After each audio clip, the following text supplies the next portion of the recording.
Araw-araw na mga salita ng Diyos. Kailangan mong tandaan na ang mga salitang ito ay sinalita na ngayon. Kalaunan, daranas ka ng mas matinding paghihirap at mas matinding pagdurusa.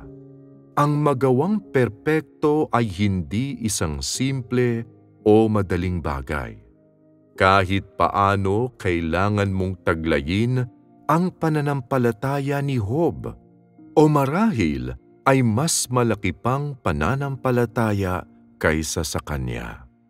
Dapat mong malaman na ang mga pagsubok sa hinaharap ay magiging mas matindi kaysa sa mga pagsubok kay Job, at na kailangan ka pa ring sumailalim sa pangmatagalang pagkastigo.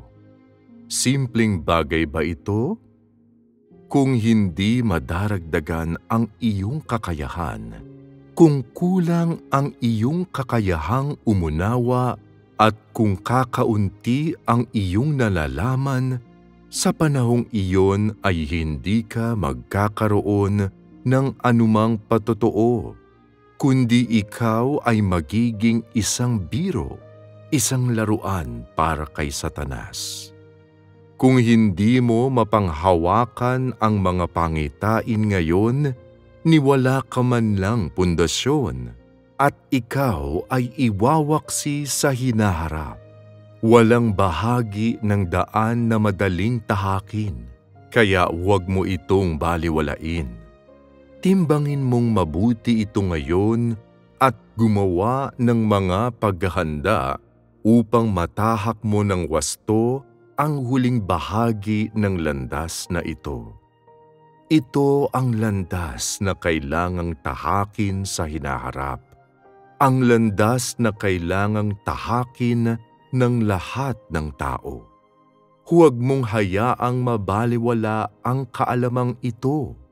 Huwag mong isipin na nagsasayang lang ako ng oras sa sinasabi ko sa iyo. Darating ang araw na magagamit mo sa kabutihan ang lahat ng ito. Hindi maaaring sambitin ang aking mga salita ng walang kabuluhan. Ito ang panahon para sangkapan ang iyong sarili. Ang panahon upang ihanda ang daan para sa hinaharap. Dapat mong ihanda ang landas na dapat mong tahakin kalaunan. Dapat kang mag-alala at mabalisa tungkol sa kung paano mo magagawang manindigan sa hinaharap at maghandang mabuti para sa iyong landas sa hinaharap. Huwag maging matakaw at tamad. Kailangan mong gawin talaga ang lahat ng makakaya mo para magamit ng husto ang iyong oras upang makamit mo ang lahat ng iyong kailangan. Ibinibigay ko sa iyo ang lahat upang ikaw ay makaunawa. Nakita na ng sarili ninyong mga mata na wala pang 3 taon, napakarami ko nang nasabi at napakarami ko nang nagawa. Ang isang dahilan kaya ako gumagawa sa ganitong paraan ay dahil napakalaki ng pagkukulang ng mga tao, at ang isa pa ay dahil sa napakaikli ng panahon. Hindi na maaaring magkaroon pa ng anumang mga karagdagang pagkaantala. Iniisip mo na kailangan munang makamit ng mga tao ang perpektong kalinawan ng kalooban bago sila makapagpatotoo at makasangkapan. Ngunit hindi kaya napakabagal niyon? Kaya, gaano katagal ba kita kailangang samahan? Kung magpapasama ka sa akin hanggang sa tumanda na ako at pumuti ang buhok, imposible iyan. Sa pagdanas ng mas matinding paghihirap, makakamtan ang tunay na pagkaunawa sa kalooban ng lahat ng tao. Ito ang mga hakbang ng gawain. Kapag lubos mo nang nauunawaan ang mga pangitaing ating ibinahagi ngayon at nagtamo ka ng tunay na tayog, anumang mga hirap ang danasin mo sa hinaharap ay hindi ka mabibigatan at magagawa mong tiisin ang mga iyon. Kapag natapos ko na ang huling hakbang na ito ng gawain at natapos kong sambitin ang huling mga salita, sa hinaharap ay kakailanganing tahakin ng mga tao ang sarili nilang landas. Tutuparin nito ang mga salitang sinabi ko noon.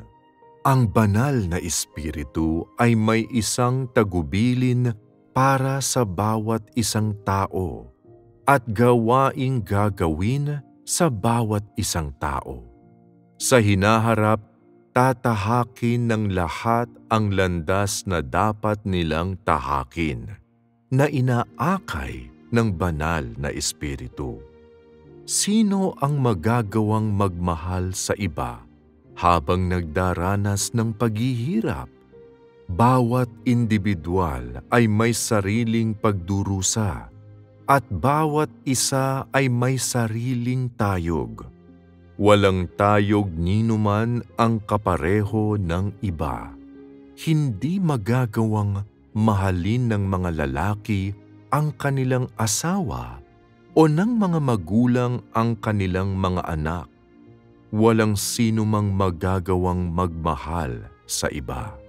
Hindi iyon magiging kagaya ngayon na posible pa ring magmahalan at magsuportahan. Iyon ang magiging panahon na bawat uri ng tao ay ilalantad. Ibig sabihin, kapag hinampas ng Diyos ang mga pastol, magsisikalat ang mga tupa ng kawan. At sa panahong iyon ay hindi kayo magkakaroon ng tunay na lider.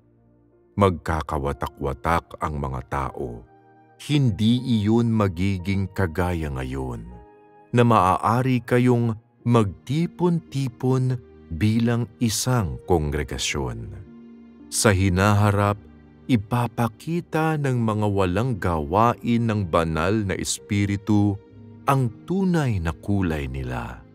Ipagbibili ng mga lalaki ang kanilang asawa. Ipagbibili ng mga babae ang kanilang asawa.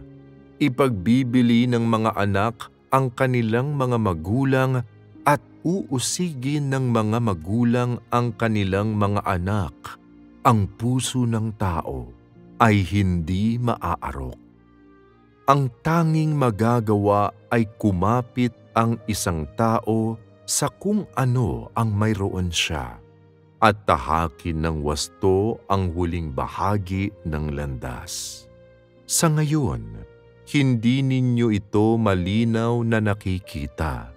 Hindi malinaw sa inyong lahat ang hinaharap. Hindi madaling maranasan ng matagumpay ang hakbang na ito ng gawain.